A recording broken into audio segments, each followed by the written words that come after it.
Today's preaching passage is a long one. It is Genesis 13, 5 through the end of the chapter, and then we'll skip to chapter 14, verse 8, and go to the end of that chapter. Now Lot, who was traveling with Abram, also had flocks, herds, and tents.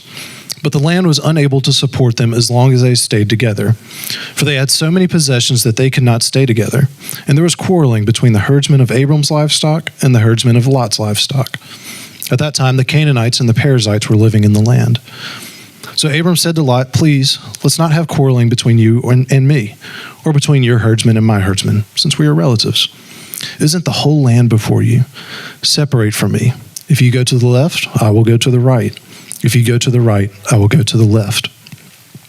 Lot looked out and saw that the entire plain of the Jordan, as far as Zoar, was well watered everywhere, like the Lord's garden and the land of Egypt. This was before the Lord destroyed Sodom and Gomorrah. So Lot chose the entire plain of the Jordan for himself. Then Lot journeyed eastward, and they separated from each other. Abram lived in the land of Canaan, but Lot lived in the cities on the plain and set up his tent near Sodom. Now the men of Sodom were evil, sinning immensely against the Lord. After Lot had separated from him, the Lord said to Abram, "Look from the place where you are. Look north and south, east and west. For I will give you and your offspring forever all the land that you see. I will make your offspring like the dust of the earth, so that if anyone could count the dust of the earth, then your offspring could be counted. Get up and walk around the land through its length and width, for I will give it to you." So Abram moved his tent and went to live near the oaks of Mamre at Hebron, where he built an altar to the Lord. Then the king of Sodom, the king of Gomorrah, the king of Admah, the king of Zeboim, and the king of Bela, that is Zoar, went out and lined up for battle in the Siddim Valley against King Chedorlaomer of Elam, King Tidal of Goim, King Amraphel of Shinar, and King Arioch of Elazar. 4 kings against 5. Now the Siddim Valley contained many asphalt pits, and as the kings of Sodom and Gomorrah fled, some fell into them, but the rest fled to the mountains. The 4 kings took all the goods of Sodom and Gomorrah and all their food and went on. They also took Abram's nephew Lot and his possessions, for he was living in Sodom, and they went on. One of the survivors came and told Abram the Hebrew, who lived near the oaks belonging to Mamre the Amorite, the brother of Eshcol and the brother of Aner. They were bound by a treaty with Abram.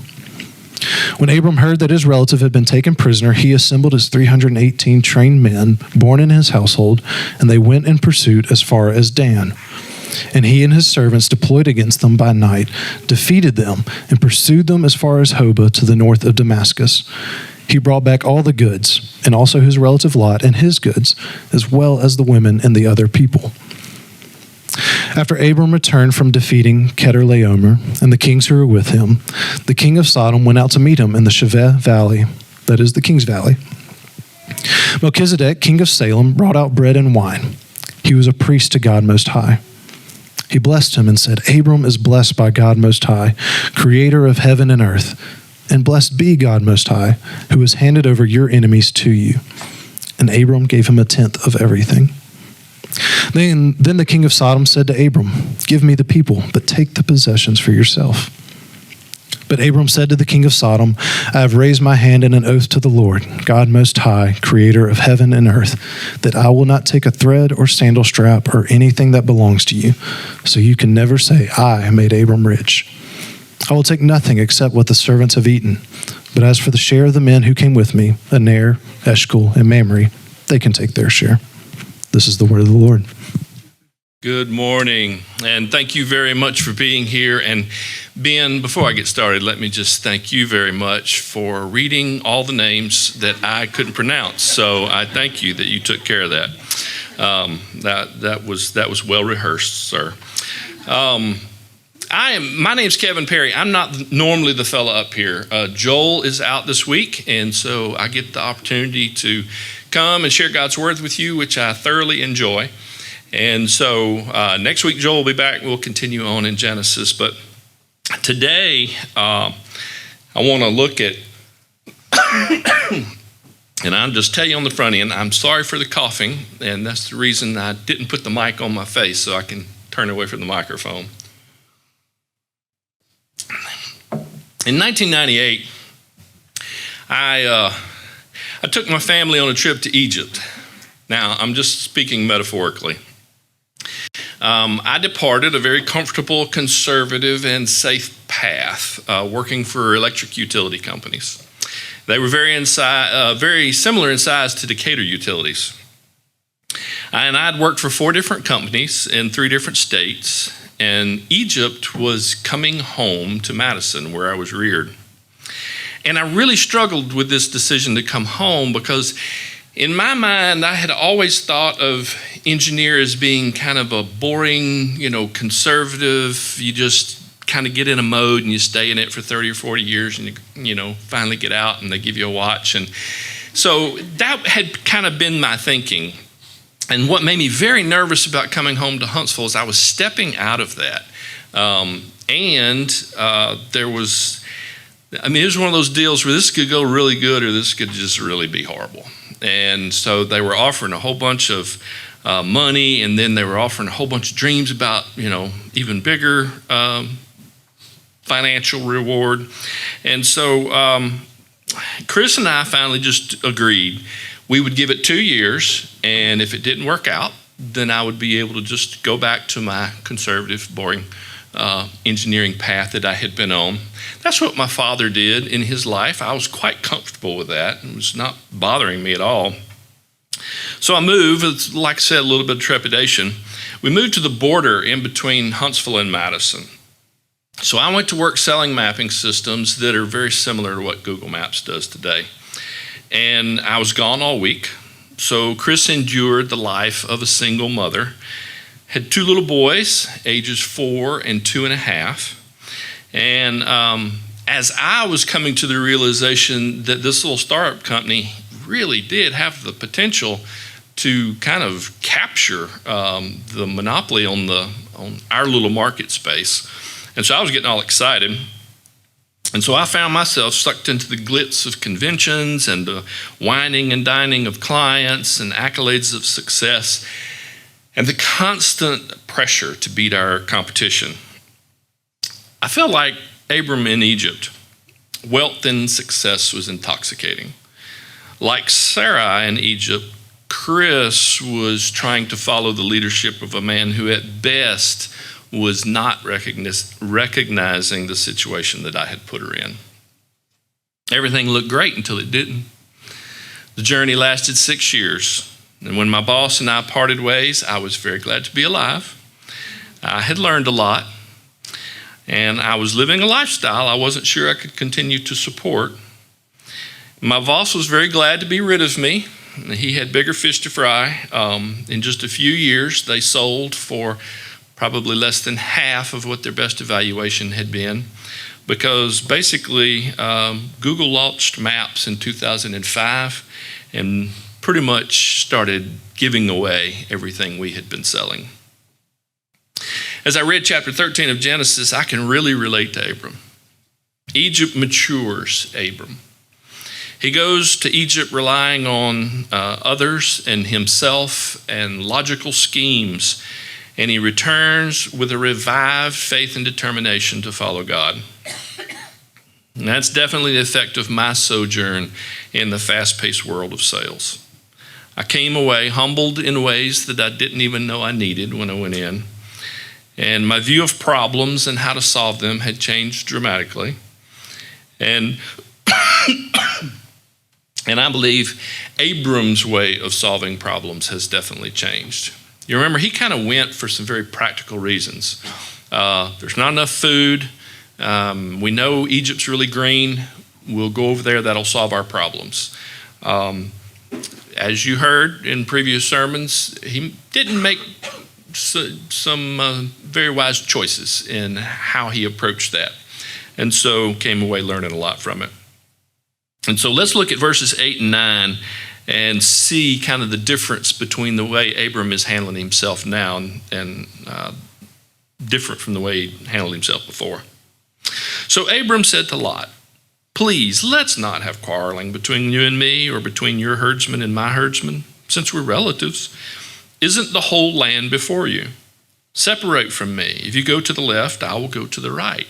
And if you go to the right, I will go to the left."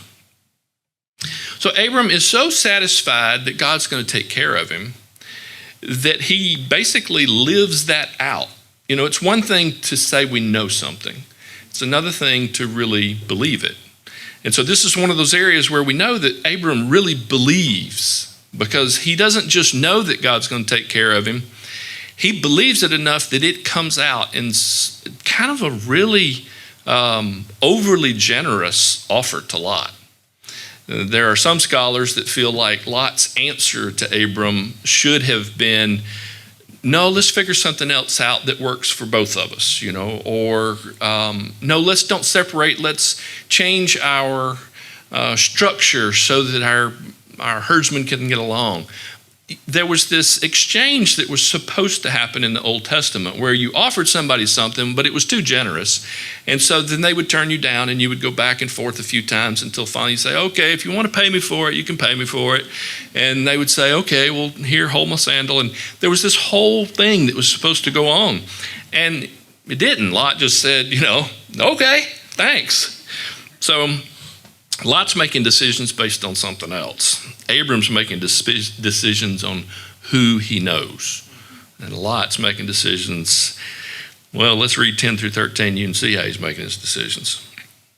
Lot looked out and saw the entire plain of the Jordan, as far as Zoar, was well watered everywhere, like the Lord's garden in the land of Egypt. This was before the Lord destroyed Sodom and Gomorrah. So Lot chose the entire plain of the Jordan for himself. Then Lot journeyed eastward, and they separated from each other. Abram lived in the land of Canaan, but Lot lived in the cities on the plain and set up his tent near Sodom. Now the men of Sodom were evil, sinning immensely against the Lord. See, when you think about it, Lot pretty much took the same path as Eve. When she looked and saw that the fruit was good for food and delightful to look at, she made her decision. He looked and he made assumptions on what he saw. And then he chose without consulting God at all. Now, it says that Lot journeyed eastward. I don't know if you've been picking up on this little pattern so far in Genesis, but when people head east, it's never a good thing, okay? It doesn't work out well. And so, same's going to be true here. The problem is, this is where I can really identify with Lot. So many of my decisions in my journey didn't include God's guidance. I mean, there were ones that did, like I thought the really big ones needed to have God in there, but then I made a whole bunch of decisions in the middle that I thought were small enough I could make them. And I learned differently. Even when I knew I was in the midst of very sinful men, I didn't pull up my tent stakes and head out. And the stuff, I couldn't get around it. It was pleasing to my eyes and good for what I thought I wanted. But it held too much sway over me.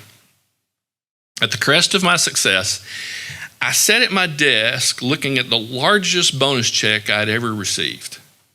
And it was enough that I thought, this ought to feel better. And yet what I realized was, I'm still not fulfilled. This hasn't done it for me. And this old Stephen Curtis Chapman song came to mind. And here's some of the lyrics. He takes care of his family. He takes care of his work. And every Sunday morning, he takes his place at the church. And somehow, he still feels a need to search. But life just goes on. But there's more to this life than living and dying. There's more to this life than just trying to make it through the day. More to this life, more than these eyes alone can see, and there's more than this life alone can be. I knew then that God was telling me I wasn't ever going to be fulfilled chasing my dreams. Anything that I had decided on that didn't include God was not going to bring me the abundant life that the Bible talks about. I had known this to be biblically true. I had taught this in Sunday school. I would have argued this till the cows came home with anybody that wanted to. But that day, what had been knowledge prior for me became belief. It really settled in. It doesn't work any other way. It took some time, But God was very faithful to lead me out of my Egypt and into the more that he desired for my life and for the life of my wife.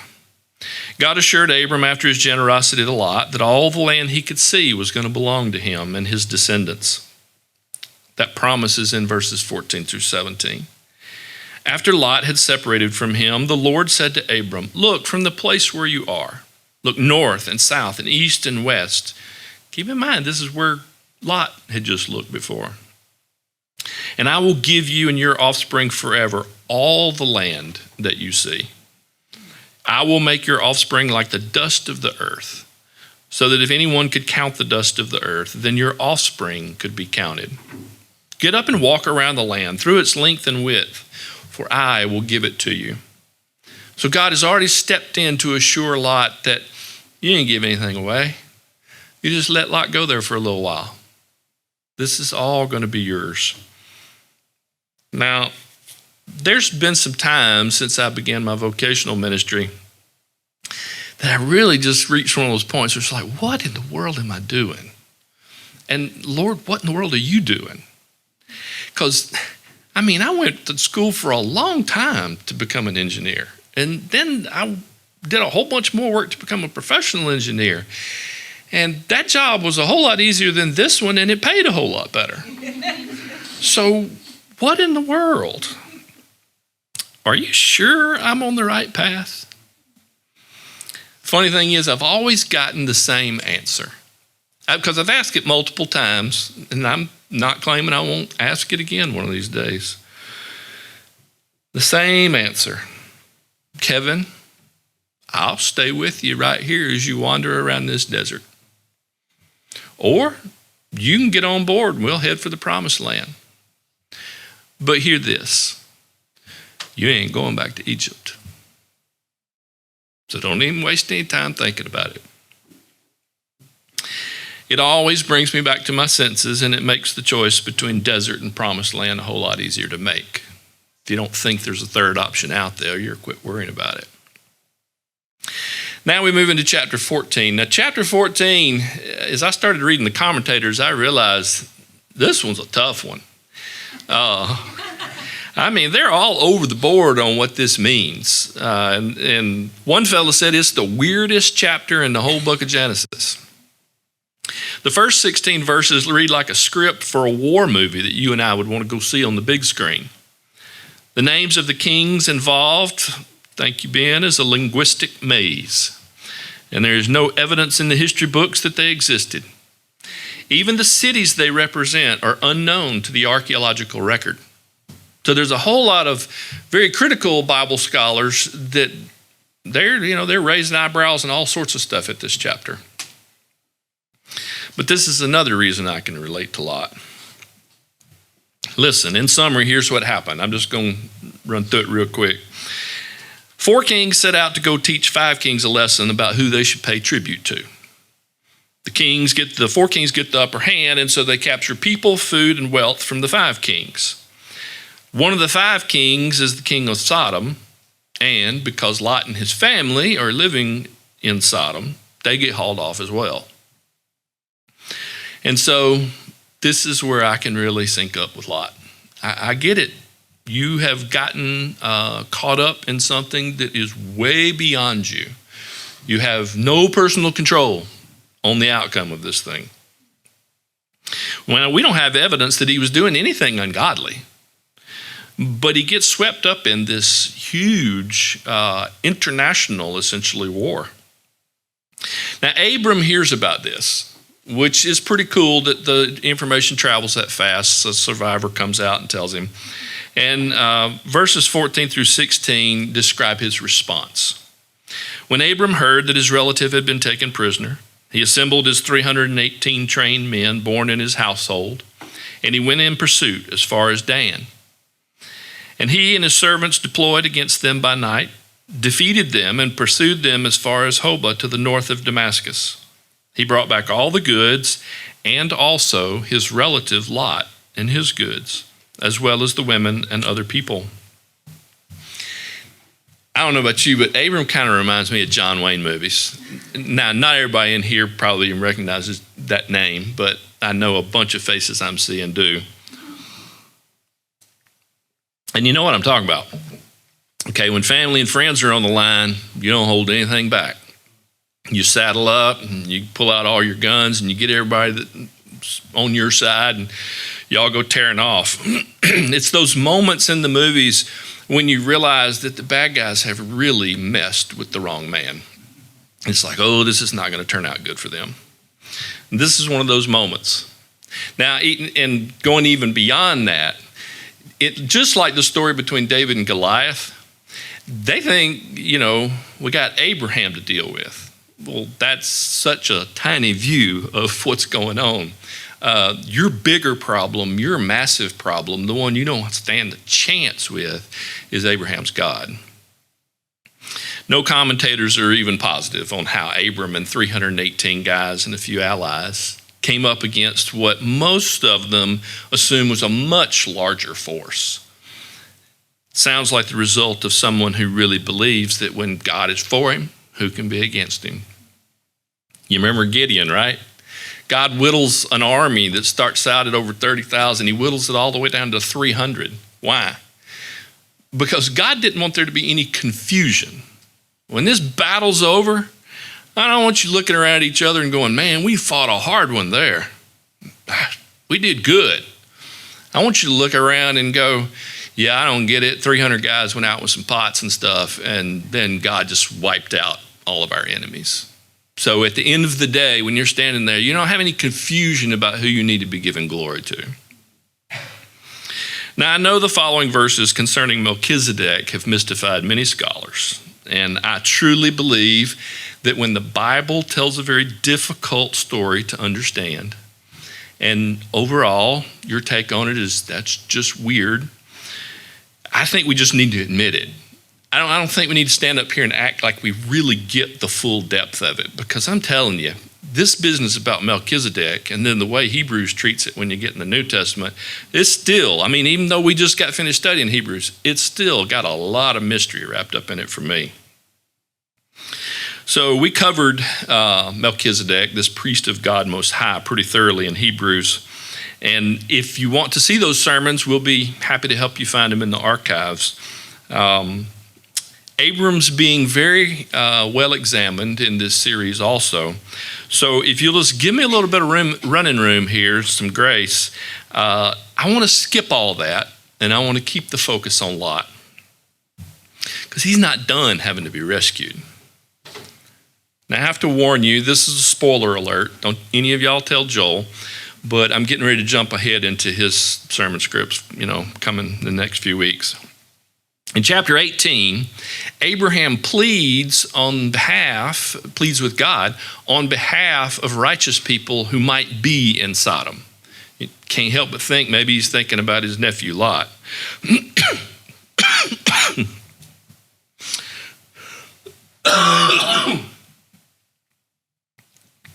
In chapter 19, Lot has to be rescued again. Now, God used Abram the first time, but in 19, he actually sends angels. And Lot doesn't even understand it's wise just to, when the angel shows up and tells you what you need to do, you go, oh, yes, sir, okay, let's do it. All right? There is this cajoling that goes on. These angels are trying to tell him, you got to go. You got to get out of here. You got to get out of here now. And it ends up that the angels have to actually grab him by the arm and drag him out. This is where I have to really wonder kind of, about Lot's thinking. What in the world? They bring out 4 people, Lot, his wife, and his 2 daughters. Now, it turns out it could have been 6 if his son-in-laws had actually paid any attention to what he tried to tell them. So they stayed in Sodom. And then on the way out, his wife looks back and turns into a pillar of salt. So Lot's down to him and 2 daughters. And I'm just thinking, doesn't this beg the question? Lot, what are you thinking? Abram rescued you, and the next time you show up in the story, you're back in Sodom. It didn't go well for you there the first time, but you're back there. You're down to only 6 people in your family. You don't even command the authority to tell your son-in-laws what to do. Why in the world hadn't you moved back to your Uncle Abram? I mean, surely to goodness, that would have seemed like the place to go when you realized what was happening all around you. Are you just not wise? Or has it gone all the way over into the fact that you're just being incredibly foolish? By the end of chapter 19, Lot's old, and he's scared of living in Zoar, so he lives up in a cave with his 2 daughters. And then this passage is another one of those passages that from our cultural context, we can't wrap our minds around what happens here. His daughters get him drunk, they have relations with him, they produce children by that, and they end up becoming the Moabites and the Ammonites. And, you're thinking, okay, Lot, you got to be way off track by this point in time. And then he gets mentioned twice in Deuteronomy, okay? And the story in Deuteronomy is that the children of Israel are taking over the promised land. But what God tells them is, I'm not going to give you any of the land of the Moabites or the Ammonites, okay? Because I gave that to Lot and his descendants. I don't get that either. Looking back on Lot's story, there's just so many places where he could have chosen wisely, but he didn't. But again, that's why it makes it really easy for me to identify with Lot. I have lost count of the number of times that God has had to come rescue me from ignorant and unwise and downright sinful predicaments that I've gotten myself into. It'd be easy to conclude that when I show up in heaven, God may have some chastisement to deliver. But then I go read 2 Peter. And he, God, reduced the cities of Sodom and Gomorrah to ashes and condemned them to extinction, making them an example of what is coming to the ungodly.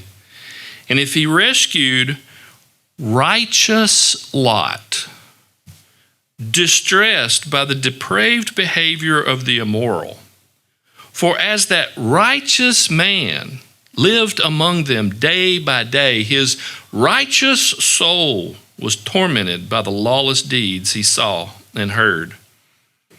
The Lord knows how to rescue the godly from trials. See, the pattern that we're seeing here is that when God remembers us, he only remembers the places where we turned in his direction. He has forgotten the places where we chose otherwise because he just chose to. It's stunning. I mean, it doesn't make any sense.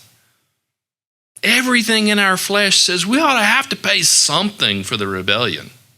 There ought to be a cost, right, for us. But here's what the prophet Jeremiah proclaims about God. Look, the days are coming. This is the Lord's declaration. When I will make a new covenant with the house of Israel and with the house of Judah. This one will not be like the covenant I made with their ancestors on the day that I took them by the hand to lead them out of the land of Egypt. My covenant that they broke, even though I am their master. The Lord's declaration instead, this is the covenant I will make with the house of Israel after those days. The Lord's declaration, I will put my teaching within them and write it on their hearts. I will be their God, and they will be my people. No longer will one teach his neighbor or his brother, saying, know the Lord, for they will all know me, from the least to the greatest of them. This is the Lord's declaration. For I will forgive their iniquity and never again remember their sin. Now, just in case we're thinking that this just applies to the houses of Israel and Judah, you got to remember that the writer of Hebrews is speaking about all of the children of the promise, which includes us if we belong to Jesus. So the writer of Hebrews is including everybody who belongs to God. And then he pounds away with this sermon that makes the case that what Jeremiah proclaimed was the foundation of our faith. a faith that has been perfected for us by Jesus Christ himself. So as we studied Hebrews 11, recounting all the people that had lived by faith,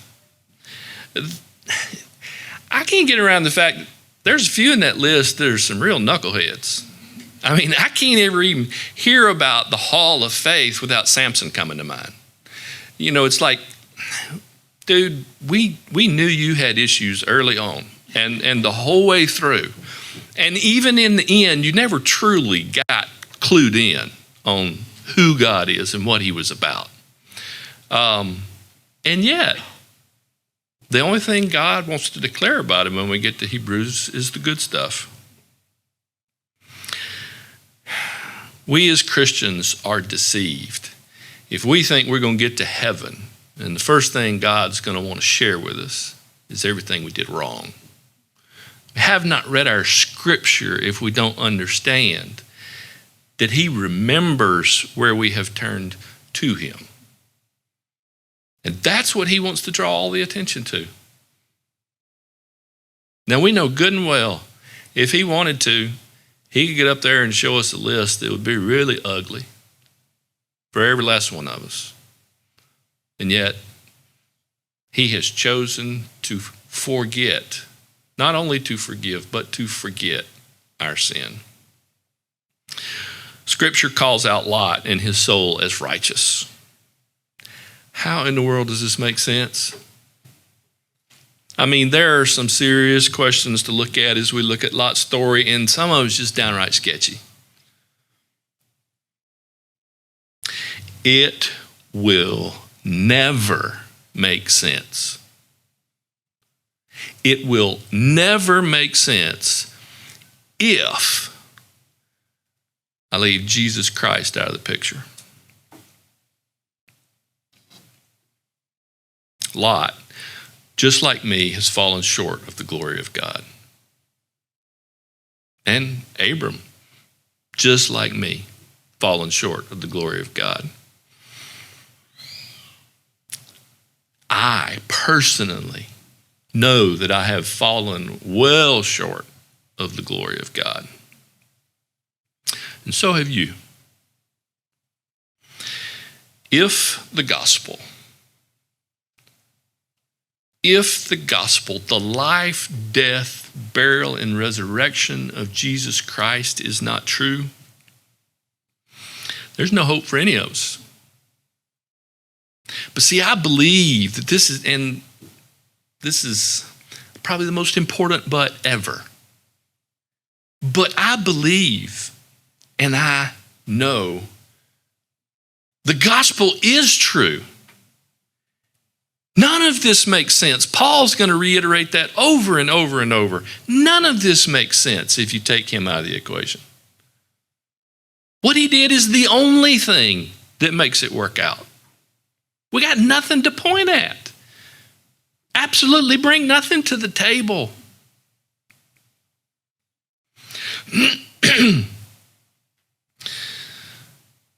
As we proclaim to you here at New Eden every week, the whole reason the gospel is good news is because the thing that was most needed and yet couldn't be done by any of us has already been done for us by Jesus.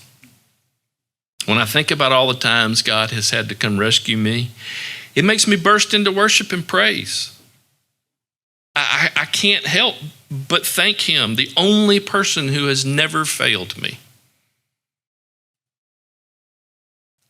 Why in the world do I fear anything going forward when I look back at what God has done in my life? How can I possibly believe that the track record's going to change? It's not. And that doesn't matter what comes my way. I mean, if World War III breaks out this afternoon,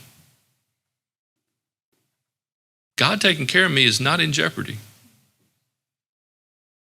If my entire world comes unglued and an earthquake splits the land in two,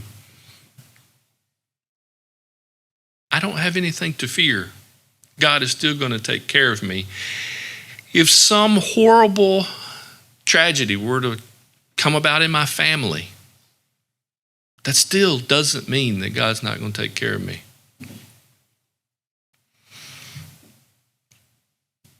Some of those times it was sin on my part that got me jammed up, and God rescued. And sometimes it was ignorance, and God rescued. And sometimes it didn't have anything to do with me. I just got sucked up into something that was a lot bigger than me. And yet, God rescued.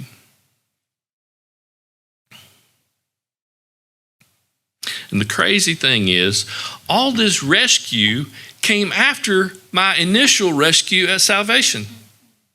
I mean, I need y'all to think about this, folks. I came to Christ at age 8. You think I was any good at sinning at age 8? Man, I didn't develop the real art of sin for years.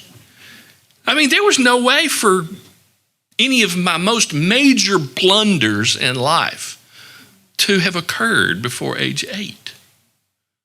So this is God watching me make mistakes, watching me after salvation blow it. And then rescue and rescue and rescue. Makes me feel like Abram in Egypt looking back at some of that poor judgment. Makes me feel like Lot in captive, fearful, helpless, carried along by circumstances he couldn't control. And Lot in Sodom with that, I don't know what in the world it must have felt like when the weight of what was coming set down on his shoulders and he realized, man, I'm just like escaping before the flames. And see, here's something I know. I know I will need future rescue. I'm not done yet either. And I've actually come to the place where I can honestly tell you, I see my physical death in this world as God's final rescue of me. Not as something to be feared or something to try to be avoided at all costs, but something to recognize that that's God's rescue of me. I've watched people die in some very rough, long, drawn-out ways. And I've often thought sometimes, why is it that you keep fighting to stay here? What exactly is it that you want here? And do you have any idea what's next? And I know it makes me hurt for families where the person who is dying has already made it clear, I'm tired. I'm done. I want to go. And we won't let them. We keep trying to talk them out of it. We got to remember, if we look ahead at what's next and that doesn't fill us with joy and hope and peace and everything else that goes with it, then we need to go back and study heaven again. We need to go back and study what God says it's like living with Him face to face. Our view of heaven can't be right if we think that it's a consolation prize based on the fact that I can't be here. Well, if I can't be here, at least I got heaven. I mean, I've actually heard that. And I remember hearing it. It just was like a slap in the face. It's like, ooh, your view of heaven and my view of heaven are two entirely different things. The Bible is God's cosmic rescue story. No epic story that any of us human beings have ever come up with didn't have to heavily plagiarize from His story. Every movie we've ever seen, every epic tale, it's based on God's story. See, Jesus is the serpent crusher from Genesis 3.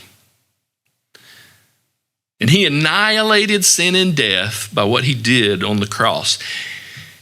And when it was done, when He was dead, I got to wonder if there were demons celebrating, thinking they had won, thinking that somehow this was going to work out in their favor. How completely ignorant and misguided. And listen, we're already long past the point where we realize that Satan has messed with the wrong man. The tale's not over yet, and I get it. There's still some dark and scary points that are going to be coming. But we live in Jesus' finished victory. And we anticipate the coming of the Lion of Judah. We look forward to what will be the most lopsided battle ever. Our heroes in the movies, they fight until they just got nothing left in them. And I mean, they've just given all. And then we sit there with our fingernails in the seats or chewing them. We sit there in the theater thinking, is it going to be enough? Is it going to be enough to win? That's not what we're looking at when Jesus comes back. We're not looking at a battle that's going to be close. Listen to Paul as he explains it to the Thessalonians. Then the man of lawlessness will be revealed, but the Lord will slay him with the breath of his mouth and destroy him by the splendor of his coming. Now the words are a little different depending on which translation you read. Some translations talk about his appearing. I think that's the one we've got here. At the appearance of his coming. Basically what we're saying is he shows up. He shows up fully revealing who he is. When a battle is won by breathing on your enemy and just showing up as who you are, that is not a fair fight. I mean, all those preparations have been made for the final battle. They've gone out and rounded up everybody they can find on earth to fight in this battle, and they've armed them. And then, in a breath, and in the appearance of glory, it's over. You've lost. You lost big time. Our rescue is finished. The grueling win occurred at Calvary. The final victory is going to be the biggest blowout ever. Come, Lord Jesus, come.